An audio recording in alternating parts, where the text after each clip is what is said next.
Video ini dibuat untuk memenuhi tugas mata kuliah Manajemen Lembaga Keuangan. Baca.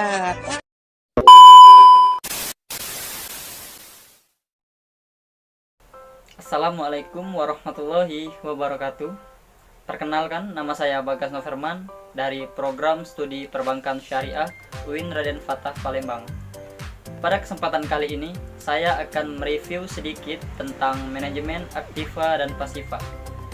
Video ini dibuat untuk memenuhi tugas mata kuliah Manajemen Lembaga Keuangan, di mana dosen pengampunya Ibu Tariza Putri Ramayanti, SE MSI.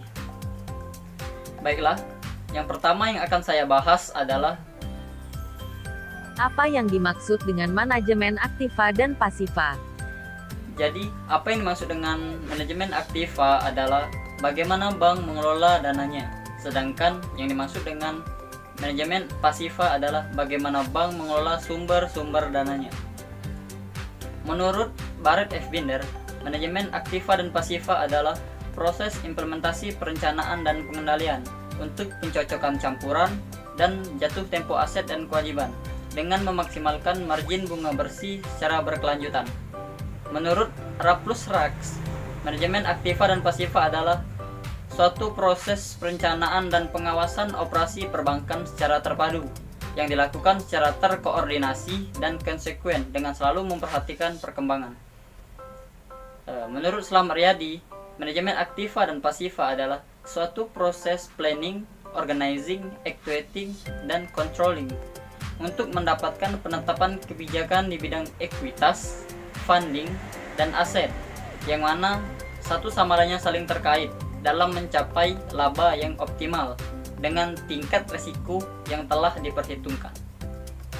Nah, jadi dari beberapa pendapat para ahli yang telah saya sebutkan tadi dapat disimpulkan bahwa manajemen aktiva dan pasiva adalah pengelolaan kedua sisi neraca pada bank, yaitu sisi aktiva dan sisi pasiva, yang dilakukan secara terpadu dengan maksud memperoleh keuntungan dan meningkatkan nilai modal.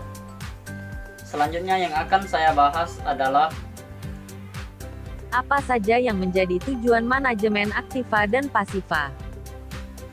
Tujuan daripada manajemen aktiva dan pasiva adalah yang pertama, untuk menstruktur portofolio aset dan liabilitas bank secara konsisten, terpadu, dan terkoordinasi dalam rangka memaksimalkan keuntungan. Yang kedua, menjaga likuiditas yang memadai dan membentuk cadangan-cadangan untuk menjaga skala risiko yang akan timbul dan mendapatkan laba yang maksimal namun berkembang secara wajar. Yang ketiga, memutuskan model perencanaan keuangan yang sesuai dengan manajemen yang bersifat jangka panjang. Yang keempat, untuk menjaga tingkat kesehatan dengan mampu melakukan antisipasi yang tepat terhadap terjadinya perubahan-perubahan variabel dari eksternal guna memperoleh net income yang optimal bagi keuangan. Dan yang terakhir yaitu untuk memaksimalkan penghasilan dengan menjaga risiko tetap di dalam batas, yaitu pencapaian hasil setinggi mungkin dengan menjaga risiko yang tidak melampaui batas yang telah ditentukan. Dalam hal ini termasuk interest rate risk dan liquidity risk. Apa saja sih yang ditulis pada pos-pos neraca bank? Pos-pos neraca bank ada dua, yaitu pos-pos aktiva dan pos-pos pasiva. Jangan sampai keliru, pos-pos aktiva ditulis di sebelah kiri dan pos-pos pasiva ditulis di sebelah kanan. Adapun pos-pos aktiva yaitu kas, giro pada Bank Indonesia, giro pada bank lain, surat berharga, kredit yang diberikan, penyertaan, pendapatan yang diterima, biaya dibayar dibuka, uang muka pajak, aktiva tetap, aktiva sewa guna usaha, dan aktiva lainnya.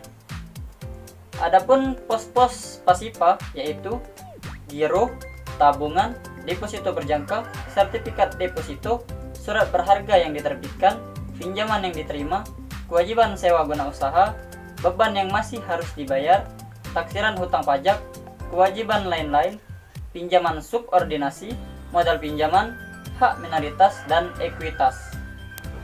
Ada berapa pendekatan dalam manajemen aktiva dan pasiva? Ada 3 pendekatan dalam manajemen aktiva dan pasiva, yaitu pool of fund approach, asset allocation approach, dan liability management approach.